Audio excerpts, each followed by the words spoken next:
অনেক সময় এমন বাধা আসবে, এমন প্রতিবন্ধকতা আসবে, উম্মতের দিকে এমন এমন গুমরাহি ধেয়ে আসবে, সেই গুমরাহির তুফান থেকে উম্মতকে হেফাজত করতে হলে পাহাড়ের মতো পথের মধ্যে বুক টান করে উম্মতের আলেমদেরকে দাঁড়িয়ে যেতে হবে।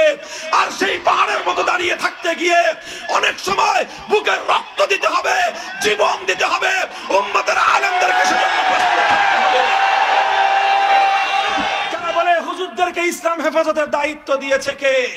এরা হলো নাদানের ঘরের নাদা। হুজুরদেরকে ইসলাম হেফাজতের দায়িত্ব দিয়েছেন স্বয়ং আল্লাহ। আল্লাহ বলেছেন ইন তানসুরুল্লাহ ইয়ানসুরকুম, যদি তোমরা আল্লাহকে সাহায্য করো আল্লাহ তোমাদেরকে সাহায্য করবে। আল্লাহর দ্বীনের বিরোধী একটা কার্যকলাপ যদি পরিচালিত হয়, সর্বপ্রথম আল্লাহর আদালতে সেজন্য জবাব দিতে হবে আলেমদেরকে। আল্লাহর জমিনে আল্লাহর দ্বীনের গৌরব যদি ভুলুণ্ঠিত হয়, সর্বপ্রথম সেজন্য জবাব দিতে হবে আলেমদেরকে। আল্লাহর নবীর বিরুদ্ধে যদি কেউ কটূক্তি করে, সেজন্য নবীর কাছে সর্বপ্রথম লজ্জিত হতে হবে আলেমদেরকে। নবীকে গালি দিলে অন্য কারো হৃদয় থেকে রক্ত ঝরুক আর না ঝরুক, যাদের কাঁধে নবুয়তের উত্তরাধিকারের জোয়ার, তারা কোনোদিন নীরব থাকতে পারে না, নিস্তব্ধ থাকতে পারে না। রাজনৈতিক নেতার কথা মানতে গিয়ে খবরদার খবরদার, আলেম সমাজের বিরুদ্ধে কখনো মাঠে নামবে না, আলেম সমাজের বিপক্ষে অবস্থান নেবে না। বরং যেই দল আর যেই নেতা জনগণকে আলেমদের বিপক্ষে ডাক দেয়, হে নবীর উম্মতেরা, যদি নবীকে নবী বলে মেনে থাকো, তুমি সেই দল আর সেই নেতাকে তালাক দিবা। খবরদার আলেমদের বিপক্ষে মাঠে নামবে না। খবরদার খবরদার খবরদার, আলেমদের পিছু ছেড়ে অন্য কারো আনুগত্য করবে না। যারা তোমাদেরকে আলেমদের বিপক্ষে ডাকবে, তাদের কপালে লাথি মারবে, লাথি মারবে, লাথি মারবে। অশ্রু আর ঘাম ঝরানোর পর প্রয়োজনে উম্মতের হেদায়েতকে হেফাজত করবার জন্য, উম্মতকে সরল সঠিক পথে রাখার জন্য, গুমরাহি আর পথ ভ্রষ্টতাকে দমন করবার জন্য বুকের তাজা রক্ত কাতরে ঢেলে দিতে হবে। উম্মতের আলেমরা যদি এভাবে হকের পথে অটল থাকে আর আপনাদেরকে এভাবে সঠিক পথের পরিচালনায় দিক নির্দেশনা দিতে থাকে, আহ্বান করতে থাকে, হে মাধবপুরের জনগণ, আপনারা আলেমদের সাথে থাকবেন তো? আলেমরা ডাক দিলে ঘাম ঝরাতে প্রস্তুত থাকবেন তো? আলেমরা ডাক দিলে আল্লাহর দ্বীনের জন্য বুকের শেষ রক্তবিন্দু দিতে প্রস্তুত থাকবেন তো? রাসূল আকরাম সাল্লাল্লাহু আলাইহি ওয়াসাল্লাম এক হাদিসের মধ্যে ইরশাদ করেছেন, ইন্না বানি ইসরাঈল কানাত তাসুসুহুমুল আম্বিয়া কুল্লামা হালাকা নাবিয়্যুন খালাফাহু আখার ওয়ালা নাবিয়্যা বাদি। নবীজি বলেন যে আমাদের পূর্বে হাজার হাজার বছর পর্যন্ত বনি ইসরাঈলের মধ্যে এবং পৃথিবীর মানুষের মধ্যে এইরকম পদ্ধতি আল্লাহ চালু রেখেছেন যে আল্লাহর পক্ষ থেকে প্রেরিত নবী আলাইহিমুস সালামগণ তারা মানুষের নেতৃত্ব দিতেন, জাতিকে তারা নেতৃত্ব দিতেন, বিশ্বকে তারা নেতৃত্ব দিতেন। এটাই আল্লাহ পাক রব্বুল আলামিনের এই বিশ্ব সভ্যতায় আল্লাহর দেওয়া নীতি এবং পদ্ধতি। আদম আলাইহিস সালাতু ওয়াস সালাম থেকে শুরু করে এভাবেই হাজার হাজার বছর পর্যন্ত পৃথিবী অগ্রসর হয়েছে, বিশ্ব সভ্যতা নির্মিত হয়েছে আল্লাহর পক্ষ থেকে প্রেরিত মহামানব হযরত আম্বিয়ায়ে কেরাম আলাইহিমুস সালামদের মাধ্যমে। এই পৃথিবীতে যা কিছু আমরা কল্যাণকর দেখি, এগুলো গোড়াপত্তন হয়েছে এবং এগুলো প্রতিষ্ঠিত হয়েছে নবীদের হাতে। এভাবেই হাজার হাজার বছর পর্যন্ত পৃথিবী চলেছে। মানব জাতির নেতৃত্ব, মানুষের পথ প্রদর্শনের দায়িত্ব, এটা পালন করেছেন নবীগণ।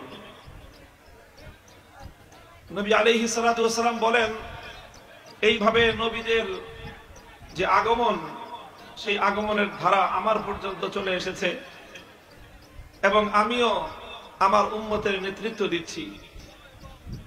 এরপর আল্লাহর নবী বলেন, ওয়ালা নাবিয়্যা বাদি, আমি হলাম সর্বশেষ নবী, আমার পরে পৃথিবীতে আর কোন নবী আসবে না। এই যে আল্লাহ রাসূল সাল্লাল্লাহু আলাইহি ওয়াসাল্লাম যে বললেন যে আমার আগে জাতির নেতৃত্ব দিত কারা? নবীগণ। আমার পর্যন্ত উম্মতের নেতৃত্বের দায়িত্ব কাদের হাতে? নবীদের হাতে। কাদের হাতে? নবীদের হাতে। নবীগণ জাতিকে পরিচালনা করেন, মানুষকে তারা নেতৃত্ব দেন। আল্লাহর নবী বলতেছেন ওয়া আনা খাতামুন নাবিয়্যিন ওয়া লা নাবিয়্যা বা'দি, আমি হলাম সর্বশেষ নবী, আমার পরে আর কোন নবী আসবে না। সর্বশেষ নবী আমাদের নবী। আমাদের নবীকে আল্লাহ পাক রব্বুল আলামিন যে নবুয়তের মর্যাদা দিয়েছেন, আল্লাহর নবীর নবুয়তের সবচেয়ে বড় বৈশিষ্ট্য হলো খতমে নবুয়ত। খতমে নবুয়ত, নবীজির এই সিংহাসন, এটা তার জন্য সংরক্ষিত। এই সিংহাসনে নবী মুহাম্মদুর রাসূলুল্লাহ সাল্লাল্লাহু আলাইহি ওয়াসাল্লাম ছাড়া আর কারো বসার অনুমতি নেই। সুতরাং আল্লাহর নবীর নবুয়তের যে সবচেয়ে বড় মর্যাদা খতমে নবুয়ত, এই সিংহাসনে নবীর পরে যদি আর কেউ বসার চেষ্টা করে, সে শুধু নবীর দুশমন নয়, বরং সে আশিকে রাসূল, প্রত্যেক উম্মতের জানের দুশমন। এই জন্য উম্মতের দায়িত্ব আর কর্তব্য হলো যারা নবীকে ভালোবাসে, যারা নবীর কাছ থেকে শাফাআতের প্রত্যাশা রাখে, যারা নবীজির কাছ থেকে হাউজে কাউসারের পানি নিয়ে নিজেদের পিপাসা জনমের তরে নিবারণ করার আশায় বুক বেঁধে আছে, তাদের জন্য করণীয় হলো রাসূল আকরাম সাল্লাল্লাহু আলাইহি ওয়াসাল্লামের এই খতমে নবুয়তের সিংহাসনকে এবং এই সিংহাসনের মর্যাদাকে যে কোনো মূল্যে হেফাজত করা। এটা প্রত্যেক উম্মতের দায়িত্ব। কোন কুলাঙ্গার যদি আল্লাহর নবীর এই ইজ্জতের সুমহান আসনকে কলঙ্কিত করতে চায়, তাহলে নবীর সেই দুশমনের হাত থেকে এই সিংহাসনকে হেফাজত করার জন্য আল্লাহর নবীর উম্মতরা যে কোনো ত্যাগ এবং কোরবানি স্বীকার করতে প্রস্তুত থাকতে হবে। এ দায়িত্ব মুসলমানদের শাসক বর্গের। যারা মুসলমানদের শাসনের দায়িত্ব নিবে, তাদের দায়িত্ব আর কর্তব্য হলো মুসলিম জাতির প্রাণের চেয়ে বেশি প্রিয় তাদের নবীর ইজ্জতের এই সুমহান আসন খতমে নবুয়তকে সকল দুশমনদের হাত থেকে রক্ষা করা। মির্জা গোলাম আহমদ কাদিয়ানী ইতিহাসের ঘৃণ্যতম এক কুলাঙ্গা, নরকের কীট। আল্লাহ নবীর পরে সে নবীজির এই খতমে নবুয়তের সিংহাসনে বসার অপচেষ্টা চালিয়েছে। যারা গোলাম আহমদ কাদিয়ানীকে স্বীকার করে, তার অনুসরণ করে, তাদেরকে বলা হয় কাদিয়ানী। তারা শেষ নবীর উম্মত নয়, তারা কাদিয়ানের ভণ্ড নবীর অনুসারী। তাদেরকে মুসলমানদের থেকে আলাদা করে দেওয়া, তাদেরকে তাদের ধর্মীয় পরিচয়, ভণ্ডামির পরিচয়ের দ্বারা পরিচিত করা, এটা হলো প্রত্যেক মুসলমানের ঈমানি দায়িত্ব এবং কর্তব্য। শাসকদের কর্তব্য এটা। যদি মুসলিম শাসকবর্গ নবীজির খতমে নবুয়তের সিংহাসনকে হেফাজত করতে না পারে, যদি কাদিয়ানের এই কুখ্যাত গোলাম আহমদের আক্রমণ থেকে আল্লাহর নবীর খতমে নবুয়তের সিংহাসনকে হেফাজত করতে না পারে, তাহলে মুসলমানদের শাসন ক্ষমতায় অধিষ্ঠিত থাকবার কোনো অধিকার তাদের নেই। শাসকদের এই ব্যর্থতায় শাসকরা যদি দায়িত্ব পালন না করে, তাহলে নবীর আশিক উম্মতের দায়িত্ব আর কর্তব্য হলো নিজেরা দায়িত্ব গ্রহণ করে নবীর খতমে নবুয়তের সিংহাসনকে হেফাজত করতে হবে। এর জন্য ঘাম ঝরাতে হলে ঘাম দিতে হবে, রক্ত ঝরাতে হলে রক্ত দেওয়ার জন্য প্রস্তুত থাকতে হবে।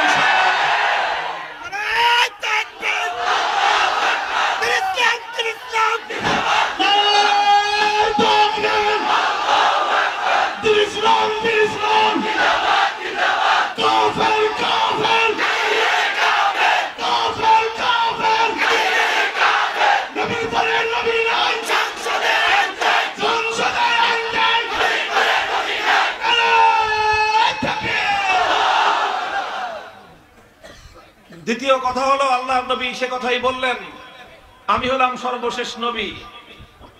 যতদিন পর্যন্ত পৃথিবীতে নবীদের আগমনের ধারা অব্যাহত ছিল ততদিন পর্যন্ত মানব জাতিকে নেতৃত্ব দেওয়ার দায়িত্ব ছিল নবীদের। নবীজি বলছেন আমার পরে আর কোন নবী আসবে না। এখানে প্রশ্ন জাগে, হে নবী, তাহলে আপনার পরে আপনার উম্মতের হাল ধরবে কে? প্রশ্ন আসে কিনা? হে নবী, আপনি তো চলে যাচ্ছেন, আপনি বলছেন যে উম্মতের নেতৃত্ব দেওয়ার দায়িত্ব নবীদের, আবার আপনি বলছেন আপনার পরে আর কোন নবী আসবে না। তাহলে প্রশ্ন হলো আপনার পরে আপনার এই উম্মতের নেতৃত্ব দিবে কে, এই উম্মতের হাল ধরবে কে? এই প্রশ্নের জবাব দিয়েছেন রাসূল আকরাম সাল্লাল্লাহু আলাইহি ওয়াসাল্লাম। নবীজি বলেছেন, আল উলামা ওয়ারাসাতুল আম্বিয়া। নবীজি বলেছেন আলেমরা হলেন নবীদের উত্তরাধিকারী, তারা হলেন ওয়ারিসে নবী। শাইখুল হাদিস আল্লামা আজিজুল হক রাহমাতুল্লাহি আলাইহি আমি অসংখ্যবার এই হাদিসের ব্যাখ্যায় কথা বলতে শুনেছি যে তিনি আল্লাহ রাসূল সাল্লাল্লাহু আলাইহি ওয়াসাল্লাম ওই প্রশ্নের জবাব দিয়েছেন যে নবীদের অবর্তমানে উম্মতের দায়িত্ব কারা পালন করবেন। মুহতারাম হাজিরিন, নবীজি বললেন নবীদের অবর্তমানে উম্মতের আলেমরাই হলেন নবীদের নায়েব, নবীদের উত্তরাধিকারী। এই হাদিসকে আমরা অনেকেই মনে করি এটা হলো আলেম সমাজের ফজিলত আর আলেম সমাজের মর্যাদা বর্ণনা করার হাদিস। হযরত শাইখুল হাদিস রাহিমাহুল্লাহ বলতেন, না, এই হাদিস শুধু আলেমদের ফজিলত আর মর্যাদা বর্ণনা করার জন্য নয়, বরং এই হাদিস হলো উম্মতের আলেম সমাজের দায়িত্ব এবং কর্তব্য বর্ণনা করার হাদিস। এটা শুধু ফজিলত আর মর্যাদার নয়, বরং দায়িত্ব আর কর্তব্যের হাদিস। আল্লাহর নবী এই হাদিসের মাধ্যমে উম্মতকে দুটি বার্তা দিয়েছেন। কয় বার্তা? একটি বার্তা দিয়েছেন উম্মতের সাধারণ জনগণকে লক্ষ্য করে, যারা আলেম না, যারা গায়রে আলেম, যারা নন আলেম, তাদেরকে একটা বার্তা দিয়েছেন। আরেকটি বার্তা দিয়েছেন উম্মতের আলেমদেরকে লক্ষ্য করে। যারা আলেম না, গায়রে আলেম, যারা সাধারণ জনগণ, চাই সে শিক্ষিত হোক অশিক্ষিত হোক, সে কৃষক শ্রমিক মজদুর হোক, অথবা সে ব্যবসায়ী চাকরিজীবী হোক, সে প্রশাসনের লোক হোক, সে রাজনীতিবিদ হোক, সে এমপি মন্ত্রী মিনিস্টার হোক, আর যেই হোক, মানুষকে যখন আমি এই দুই ভাগে ভাগ করব, এক ভাগ আলেম আর এক ভাগ গায়রে আলেম, আলেম না, তাহলে সকল গায়রে আলেমদেরকে লক্ষ্য করে আল্লাহর নবীর এই হাদিসের মধ্যে বার্তা হলো, তাদের জন্য মেসেজ হলো যে হে আমার উম্মত, আমি নবী চলে যাচ্ছি, আমি চলে যাব, আমার পরে আর কোন নবী আসবে না। তবে তোমাদের হতাশ হওয়ার কোনো কারণ নেই। তাদের জন্য আল্লাহর নবী একটা আশার আলো শুনিয়েছেন, আশার আলো দেখিয়েছেন, আশার বাণী শুনিয়েছেন। নবীরা না থাকলে কি হবে? হে উম্মত, তোমাদের হতাশ হওয়ার কোনো কারণ নাই, তোমাদের হতাশ হতে হবে না, হতাশ হওয়া যাবে না। আল্লাহ রাসূল সাল্লাল্লাহু আলাইহি ওয়াসাল্লাম তাদের জন্য আশার বাণী শুনিয়েছেন যে নবীরা না থাকলে কি হবে, নবী আর না আসলে কি হবে। কিয়ামত পর্যন্ত নবীদের পক্ষ থেকে উম্মতের আলেমগণ তারা দায়িত্বের জোয়াল কাঁধে তুলে নেবে। সুতরাং তোমরা হতাশ হয়েও না, তোমরা আশা ছেড়ে দিও না, কারণ নবী না থাকলেও নবীদের দায়িত্ব, নবীদের অবর্তমানে তাদের উত্তরাধিকারী আলেম সমাজ পালন করবে। সুতরাং সাধারণ জনতার প্রতি আল্লাহর নবীর পয়গাম হলো, সাধারণ জনতার প্রতি আল্লাহর পয়গম্বরের ওসিয়ত হলো যে তোমরা নবীগণ থাকলে যেভাবে নবীদের অনুসরণ করতে, নবীরা থাকলে যেভাবে নবীদের আনুগত্য করতে, নবীগণ থাকলে যেভাবে নবীদের নির্দেশনা মেনে জীবন পরিচালনা করতে, নবীদের অবর্তমানে উম্মতের আলেমরা তোমাদেরকে যেভাবে পথ দেখাবেন তোমরা সেভাবেই পথ চলবে। এটা হলো উম্মতের সাধারণ মানুষের প্রতি আল্লাহর নবীর পয়গাম এবং নবীর বার্তা। সুতরাং আমি আখেরি নবীর কলিজার টুকরা উম্মতের কাছে জানতে চাই, আপনারা আল্লাহর নবীর এই বার্তা, এই মেসেজ, এটা গ্রহণ করতে প্রস্তুত আছেন তো? উম্মতের আলেম সমাজ সম্মিলিতভাবে আপনাদেরকে যে গাইডলাইন দিবে, উম্মতের আলেম সমাজ ঐক্যবদ্ধ হয়ে আল্লাহর পয়গম্বরের নায়েব এবং উত্তরাধিকারী হিসেবে আপনাদেরকে যে পথে চলতে বলবে, আপনারা সে পথে চলবেন তো? আপনারা যদি সেইভাবে পথ চলেন, উম্মতের আলেমদের অনুসরণ করেন, তাহলে একদিকে নিজেরা সৎ পথে চলতে পারবেন, হেদায়েতের উপর থাকতে পারবেন, গুমরাহি আর পথ ভ্রষ্টতার হাত থেকে আপনারা মুক্তি পাবেন। আরেকদিকে আল্লাহর নবীর কলিজা শীতলা ঠান্ডা হবে যে আমার উম্মতকে আমি বলে এসেছিলাম আলেমদের অনুসরণ করতে, আমার উম্মত আমার কথা রেখেছে, এতে আল্লাহর নবীর কলিজা ঠান্ডা হবে। 2 নম্বর বার্তা হলো উম্মতের আলেম সমাজের প্রতি আল্লাহর নবীর বার্তা হলো, হে আলেমরা, দেখো আমি হলাম আমার উম্মতের জন্য পিতার মতো। আল্লাহর নবী স্পষ্ট বলেছেন, ইন্নামা আনা লাকুম মিসলাল ওয়ালিদি লিওয়ালাদিহি, ইন্নামা আনা লাকুম মিসলাল ওয়ালিদি লিওয়ালাদিহি। হে উম্মত, আমি হলাম তোমাদের জন্য পিতার মতো। পিতা যেরকম তার সন্তানকে প্রত্যেকটা বিষয় শিখিয়ে দেয়, আমিও নবী তোমাদেরকে সন্তানের মতো প্রতিটা বিষয় আমি তোমাদেরকে শিখিয়ে দেই।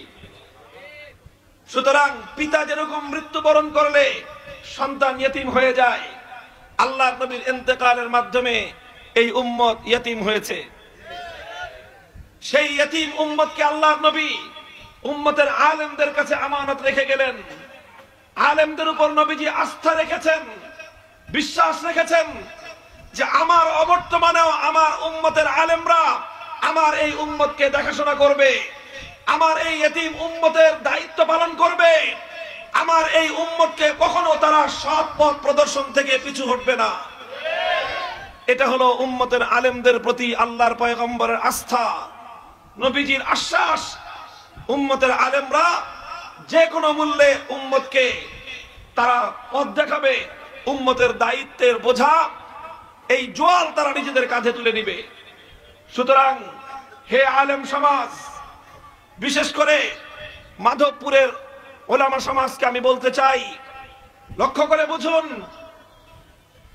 আলেম হওয়ার অর্থ শুধু এটা নয় যে জনগণের কাছ থেকে আমরা শুধু সম্মান পাবো। আলেম হওয়ার অর্থ এটা নয় যে মানুষ শুধু আমাদেরকে সালাম দিবে, বরং নিজেদের পক্ষে আসমানি ওহী, কোরআন আর হাদিসের ইলমের আমানত রক্ষা করার অর্থ হলো আল্লাহর নবীর উত্তরাধিকারের জোয়াল নিজের কাঁধে তুলে নেওয়া। আল্লাহর নবী আশ্বাস রেখেছেন, আমাদের উপর আস্থা রেখেছেন। সুতরাং আলেমরা যদি নবীর এই আস্থা রক্ষা করতে ব্যর্থ হয়, আলেমরা যদি নবীর এই ইয়েতিম উম্মতকে সরল সঠিক হেদায়েতের পথে পথ নির্দেশনা দিতে ব্যর্থ হয়, কিয়ামতের দিন আল্লাহর নবীর সামনে দাঁড়িয়ে জবাবদিহিতা করতে বাধ্য হবে, আসামির কাঠগড়ায় দাঁড়িয়ে যেতে হবে। মুহতারাম হাজিরিন, এজন্যই আমরা বলি আলেম হওয়াটা খুব একটা মজার বিষয় তা নয়, আলেম হওয়াটা খুব একটা ফ্যাশনের জিনিস তা নয়, আর বাকি 8-10টা ডিগ্রি ধারণ করার মতো আলেম হওয়া মানে একটা শুধু ডিগ্রি ধারণ করা নয়, আর 8-10টা খেতাব নেওয়ার মতো আলেম হওয়ার অর্থ শুধু একটা খেতাব নেওয়া নয়। আলেম হওয়ার অর্থ হলো পুরা উম্মতের জিম্মাদারির জোয়াল নিজের কাঁধে তুলে নেওয়া। সুতরাং যে কোনো পরিস্থিতিতে, যে কোনো মূল্যে, যে কোনো অবস্থায় আলেম হিসেবে নবুয়তের উত্তরাধিকারের দায়িত্ব পালন করার জন্য প্রস্তুত থাকতে হবে। উম্মতকে সঠিক পথ দেখাতে হবে। যেভাবে 1400 বছর পর্যন্ত পূর্বসূরি উলামায়ে কেরাম তারা কঠিন পরিস্থিতিতেও উম্মতের দায়িত্ব পালন করা থেকে এক চুল পরিমাণ পিছপা হননি। তারা রাতের অন্ধকারে উম্মতের জন্য আল্লাহর দরবারে হেদায়েতের কামনা করে চোখের অশ্রু ঝরিয়েছেন।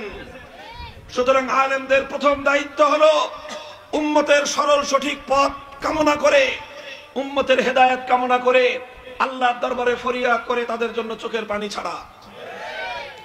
আল্লাহুম্মা হাদি উম্মত মুহাম্মাদিন সাল্লাল্লাহু আলাইহি ওয়াসাল্লাম। হে আল্লাহ, তুমি আল্লাহ তোমার নবীর উম্মতকে তুমি সরল সঠিক পথ দেখাও। আল্লাহ, তুমি তোমার নবীর উম্মতকে সমস্ত গুনাহ থেকে, সমস্ত ভুল ভ্রান্তি থেকে তুমি হেফাজত করো। এইভাবে আল্লাহর কাছে কান্নাকাটি করে রাতের অন্ধকারে উম্মতের জন্য চোখের অশ্রু ঝরানো, এটা হলো আলেমদের প্রথম দায়িত্ব। দ্বিতীয় দায়িত্ব, উম্মত যেন সরল সঠিক পথে চলতে পারে, কোন বিভ্রান্তি, কোন গোমরাহি, কোন পথ ভ্রষ্টতা যেন উম্মতের আলেমদেরকে বিপদগামী করতে না পারে, সেই জন্য সবটুকু চেষ্টা করা, মাথার ঘাম পায়ে ঝরানো, ঘাম ঝরানো মেহনতের পরিশ্রমের মাধ্যমে পুরা উম্মতকে হেদায়েতের উপর পরিচালনা করবার চেষ্টা করা। এইভাবে অশ্রু দিয়ে, ঘাম ঝরিয়ে উম্মতের এই দায়িত্বের জোয়ার নিজেদের কাঁধে বহন করে রাখতে হবে। এটা হলো আলেমদের দায়িত্ব। মনে রাখতে হবে, সব সময় শুধু চোখের অশ্রু আর মাথার ঘাম পায়ে ঝরিয়েই এ দায়িত্ব পালন করা যাবে না। অনেক সময় এমন বাধা আসবে, এমন প্রতিবন্ধকতা আসবে, উম্মতের দিকে এমন এমন গুমরাহি ধেয়ে আসবে, সেই গুমরাহির তুফান থেকে উম্মতকে হেফাজত করতে হলে পাহাড়ের মতো পথের মধ্যে বুক টান করে উম্মতের আলেমদেরকে দাঁড়িয়ে যেতে হবে। আর সেই পাহাড়ের মতো দাঁড়িয়ে থাকতে গিয়ে অনেক সময় বুকের রক্ত দিতে হবে, জীবন দিতে হবে, উম্মতের আলেমদেরকে সেজন্য প্রস্তুত থাকতে হবে।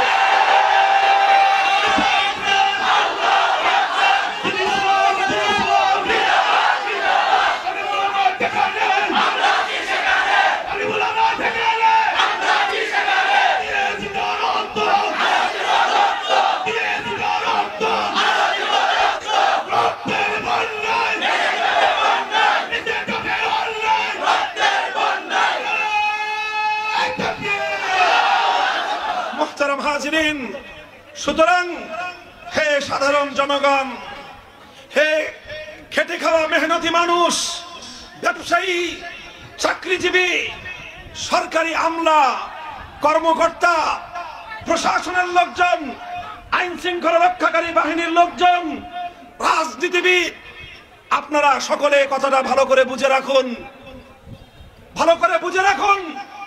অনেকেই আলেমদের ব্যাপারে বিরক্ত হয় যে অযথাই আলেমরা চিৎকার করে, চেঁচামেচি করে। অনেকে মনে করে, অনেকে মন্তব্য করে, আলেমদের এত কথা বলার দরকার কি?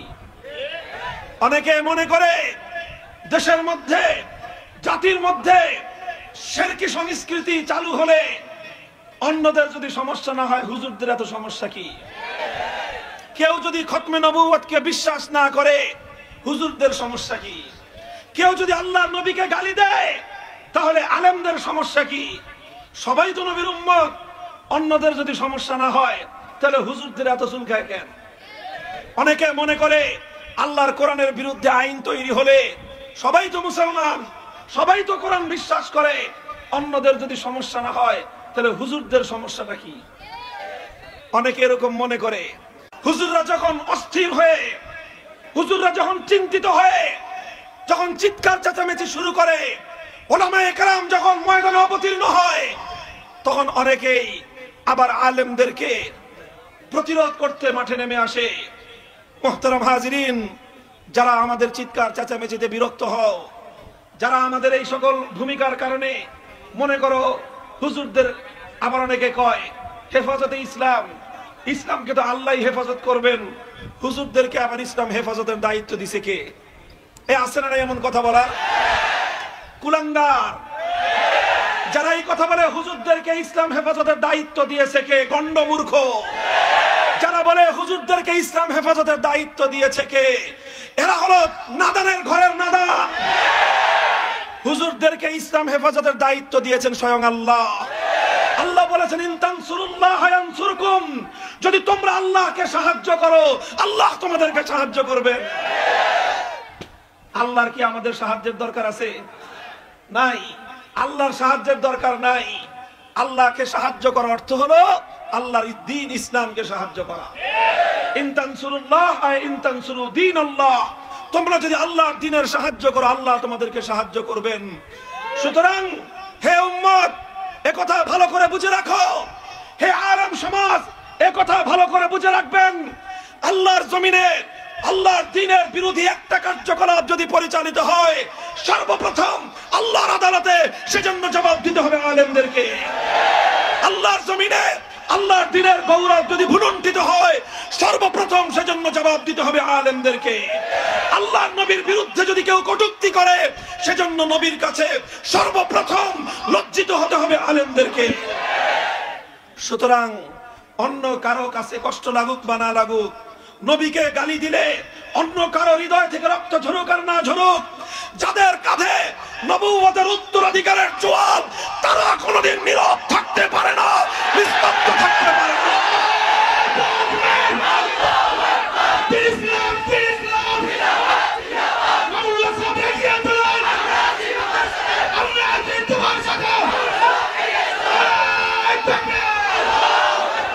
মুহতারাম হাজিরিন, আপনাদের প্রতি আমার এই দুই পয়গামের উপর আমি কথা শেষ করব। আবার বলে দিচ্ছি, সাধারণ উম্মতের প্রতি আমার নবীর ওসিয়ত, সাধারণ উম্মতের প্রতি আল্লাহর নবীর পয়গাম, খবরদার, আমরা নবীরা চলে যাচ্ছি, তোমাদের কাছে তোমাদের দায়িত্ব, আমি নবী আমার পরে আলেমদের কাঁধে দিয়ে গেলাম, আলেমদের হাতে তোমাদেরকে সুপর্দ করে গেলাম।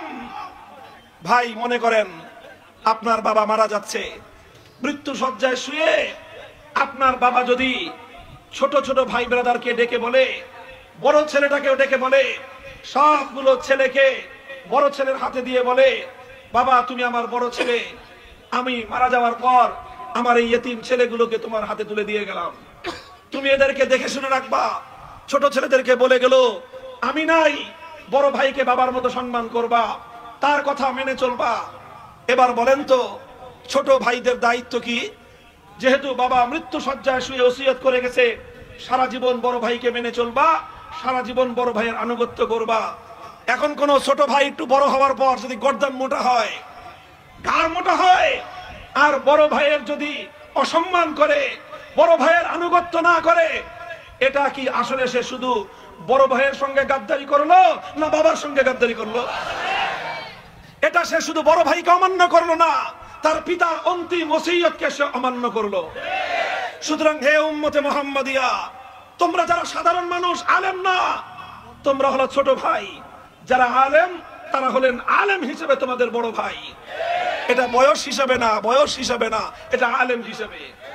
তোমাদেরকে আল্লাহর নবী বলে গেছেন, হে আমার এতিম উম্মত, তোমাদেরকে বলে যাচ্ছি, আমার অবর্তমানে তোমাদের বড় ভাই আলেমদেরকে মেনে চলবা, আলেমদের দিক নির্দেশনা অনুসরণ করবা।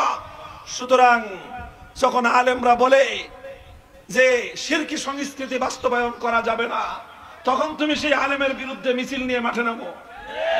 তুমি শুধু আলেমের বিরুদ্ধাচরণ করলা না আল্লাহর নবীর কলিজায় আঘাত করলা?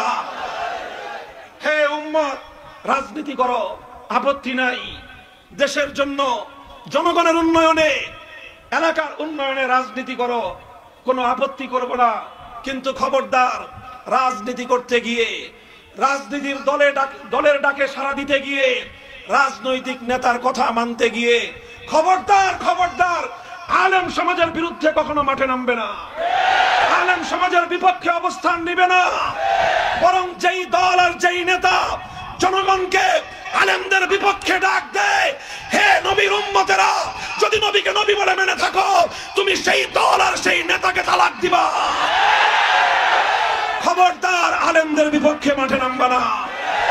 কারণ যখন সমস্ত আলেম কোন একটা বিষয়ে একমত হয়ে উম্মতকে ডাক দিবে, মনে রাখবেন, সমস্ত আলেমগণ যখন কোন একটা বিষয়ে একমত হন, কোরআন এবং হাদিসের ফয়সালা অনুযায়ী সমস্ত আলেমদের ঐক্যমতের সিদ্ধান্ত, এটাকে বলা হয় ইজমায়ে উম্মত। সেই সমস্ত আলেমদের ঐক্যমতের সিদ্ধান্ত, এটা শুধু আলেমদের সিদ্ধান্ত নয়, এটাই আল্লাহর সিদ্ধান্ত, এটাই ইসলামের সিদ্ধান্ত। সুতরাং যেই বিষয়ে আলেমরা সবাই একমত, সেই বিষয়ে যে কেউ আলেমদের পথ থেকে ভিন্ন পথে তোমাদেরকে ডাকবে, তুমি যদি ইমানদার হয়ে থাকো, খবরদার, খবরদার, খবরদার, আলেমদের পিছু ছেড়ে অন্য কারো আনুগত্য করবে না। যারা তোমাদেরকে আলেমদের বিপক্ষে ডাকবে, তাদের কপালে লাথি মারবে, লাথি মারবে, লাথি মারবে।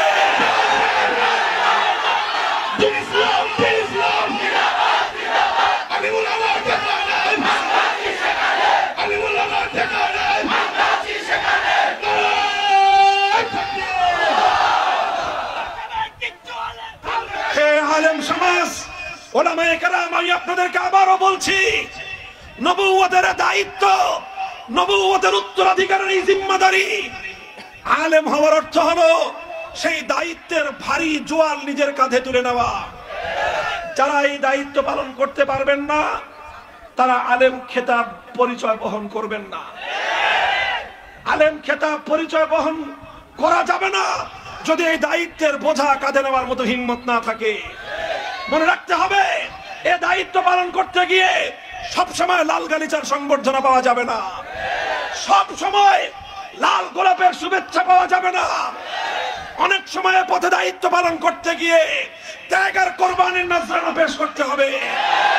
ইমামে আবু হানিফা, ইমামে আজমকে আলেমে দ্বীন হিসেবে দায়িত্ব পালন করতে গিয়ে কারাগারে বন্দী হতে হয়েছে, ষড়যন্ত্রমূলকভাবে বিষ প্রয়োগ করে হত্যা করা হয়েছে। ইমাম আহমদ ইবনে হাম্বল এই দায়িত্ব পালন করতে গিয়ে কারাগারে বন্দী হয়েছেন, তাকে প্রতিদিন বেত্রাঘাত করে শরীর থেকে রক্ত ঝরানো হয়েছে। এই দায়িত্ব পালন করতে গিয়ে ইমামে বুখারী রাহমাতুল্লাহি আলাইহিকে দেশ ছাড়তে হয়েছে, শহর ছাড়তে হয়েছে, জন্মভূমি ছাড়তে হয়েছে, সব ছেড়েছেন। আলেম হিসেবে দায়িত্ব পালন থেকে পিছপা হননি। সুতরাং হে উম্মতের আলেম সমাজ, মনে রাখতে হবে তোমাদেরকে এভাবেই হকের ঝান্ডা সমুন্নত রাখা তোমার আর আমার জিম্মাদারি। হকের ঝান্ডা সমুন্নত রাখতে গিয়ে কখনো আমাকে আর তোমাকে ইমামে আজমের মতো ষড়যন্ত্রমূলক ভাবে হত্যাকাণ্ডের শিকার হওয়া লাগতে পারে। ইমামে আজম আবু হানিফাকে বন্দী করেছিল, বিষ প্রয়োগ করে হত্যা করেছিল কোন কাফের শাসক না, মুসলিম শাসক। ইমাম আহমদ ইবনে হাম্বল, চার ইমামের আরেক ইমাম, প্রতিদিন বেত্রাঘাত করে করে রক্ত ঝরাতো কোন বেঈমান শাসক না, মুসলিম শাসক।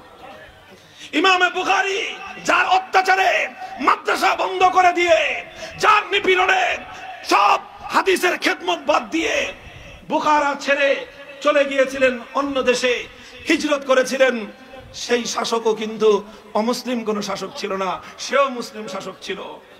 তাহলে আলেমরা, উলামায়ে কেরাম কি আশা করেন?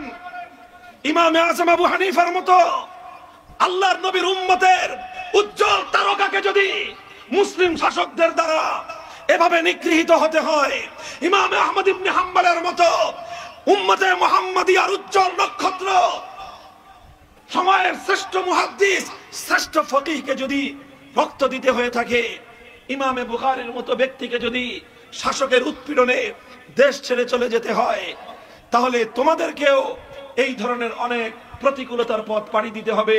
এটাই হলো উম্মতের আলেমদের শান। উম্মতের আলেমরা শপথ নাও, উম্মতের জন্য প্রথমে অশ্রু দিব। কি দিব?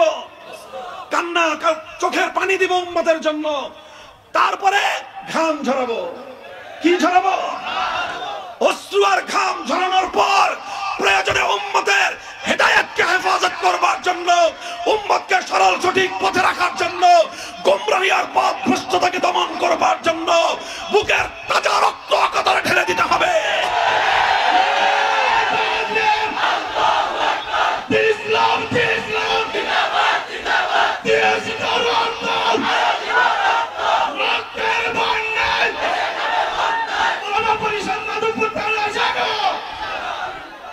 উম্মতের আলেমরা যদি এভাবে হকের পথে অটল থাকে আর আপনাদেরকে এভাবে সঠিক পথের পরিচালনায় নির্দেশনা দিতে থাকে,